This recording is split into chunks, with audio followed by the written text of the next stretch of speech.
winner of the New Jersey Press Association's Most Innovative Award. Welcome back to Greater Media Broadcast News. I'm Susie Shea, bringing you the top headlines in New Jersey. Here's what's going on in your neighborhood. Home invasion arrests, interfaith families, Brookdale cutbacks, diesel fuel spill, and banking on time. Local residents are breathing a sigh of relief after the arrest of 4 suspects accused of carrying out a string of home invasions in Middlesex County. Police said the suspects were all residents of Texas and allegedly invaded 5 homes of Indian American families in Old Bridge, Edison, and South Plainfield. The suspects are accused of tying up and robbing the families in 4 other states as well. Members of the local Indian American community said this week they were grateful for the efforts of police officials, but one community leader stressed the need to minimize the risk of future invasions and to create neighborhood watch groups.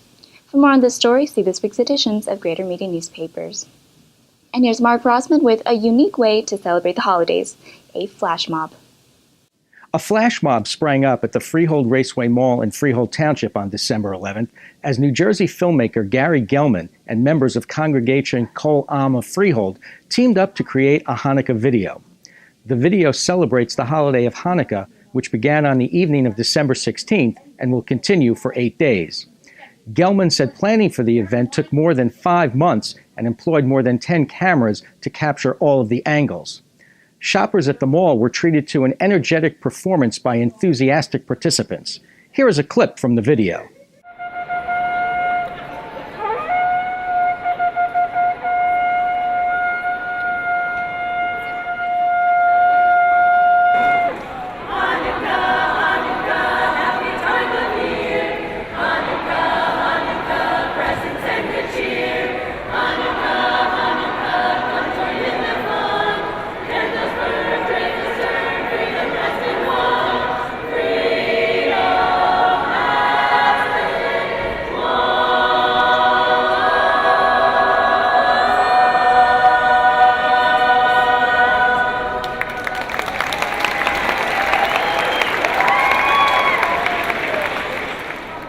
At the end of the 5-minute outburst of joy, the 200 singers dispersed as quickly as they had appeared. The story and a link to the complete video may be found in the news transcript and online at gmnews.com. Brookdale Community College will be losing almost 50 employees in the near future. Here's Adam Mijako with the reason why.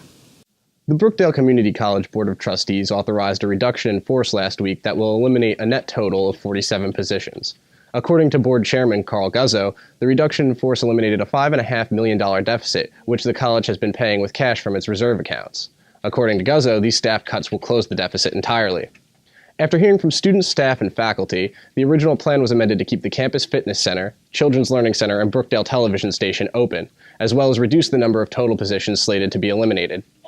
However, the crowd of nearly 300 members of the Brookdale community admonished the board for the decision. Many attendees urged tuition hikes to cover the deficit instead, but ultimately the reduction was approved with just a single no vote from trustee Laura Campbell. For more on Brookdale Community College's financial crisis and the reduction in force, see this week's Independent newspaper. And here's a roundup of headlines from this week's papers. A local mayor has become the first public official in the Garden State to be honored by the New Jersey Institute for Disabilities. Edison Mayor Thomas Lanke was awarded for providing community-based employment to those with disabilities. Historic sites in Shrewsbury, Long Branch, and Middletown will now be restored after sustaining damage from Superstorm Sandy. 37 sites were awarded nearly $8 million by the New Jersey Historic Trust. The National Park Service says a sheen of diesel fuel visible on the waters of Sandy Hook has largely dissipated. Officials said 3 booms were placed to ensure the safety of wildlife and the shoreline. A stage director and an HBO playwright will bring a unique program to the Two River Theater. Jerry Ruiz and Tanya Saracho, who is a writer on the HBO show Girls, started the Nosotros initiative, which aims to bring in communities of Latino descent to share untold stories. For more about the program, see your Greater Media newspaper today. And here's Mike Pavlichko of Greater Media's WCTC with an update on women's basketball. After that, we have Tim Morris with more on local sports.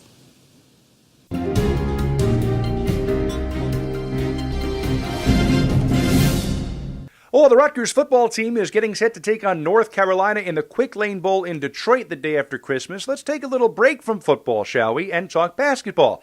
specifically women's basketball, where the then number 17 Scarlet Knights suffered a very disappointing loss to then number 11 Tennessee this past Sunday at the RAC. And it was disappointing for a number of reasons.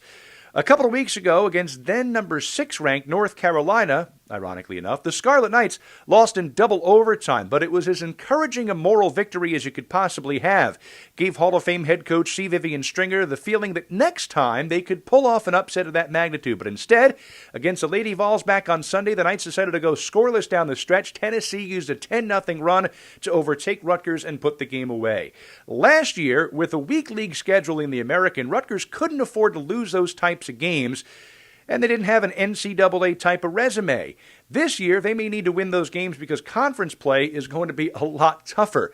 But the other disappointment for me is the fact that with all the excitement over last year's WNIT championship team and the Big Ten being a great brand of women's basketball that Rutgers will be a part of this year and Tennessee being ranked number 11, there were only 4,345 fans to see this game at the RAC back on Sunday. The RAC is one of the smallest buildings in the Big Ten, and Rutgers fans can barely half fill it for a game against Tennessee, one of the nation's legendary programs. That, to me, was the biggest disappointment of Sunday. I'm Mike Pavlichko on 1450 WCTC and WCTCAM.com. Just 2 weeks ago, football state championships were being decided on the gridiron, and now our attention turns quickly to the hardwood. The high school basketball season tips off this Friday night, December 19th, with some very important division contests in the Shore Conference. In A North, Freehold Township visits Christian Brothers Academy, and in B North, Colts Neck hosts Long Branch. It's early, but these games will have an impact on the standings. At Freehold Township, the host Patriots, wearing white uniforms, and Red Bank Catholic, wearing green, played one of their final tune-up games before their season openers. Playing in a near-empty gym where you could hear coaches and players calling out plays and the squeaking sound of sneakers permeated, both teams showed they had some work still to do.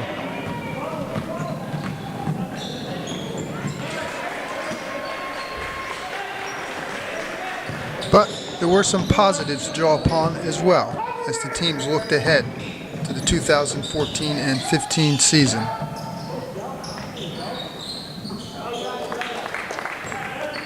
Freehold Township drew its A North rival, CBA. The two teams have dominated A North in recent years, and the opener Inland Croft will no doubt have ramifications all year long, as both seek to establish themselves as the team to beat this year. Red Bank Catholic will be hitting the road as well to take on the Ocean Township Spartans as they get their B North season started.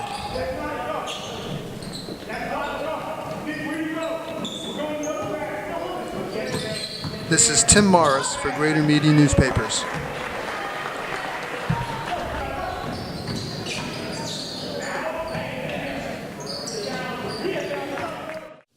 The holidays are upon us, and some families will be celebrating more than one. Here's Jeremy Grossman on interfaith families and how they celebrate the season. Kelly and Pat Antonucci of Monroe Township used to have a joke when people would ask what religion their daughters were. Confused, they would say. Like many other families, the Antonuccis are interfaith. Kelly was raised Jewish and Pat was raised Catholic. They've made the decision to raise their daughters with both religions in their lives. Like the Antonuccis, each interfaith family learns to define their own sense of normal, particularly around the holiday season when the trees, menorahs, candy canes, and dreidels are brought out. Some parents decide to raise their children with one religion. Some raise them with both, while some parents teach their children to embrace the joy of all religions.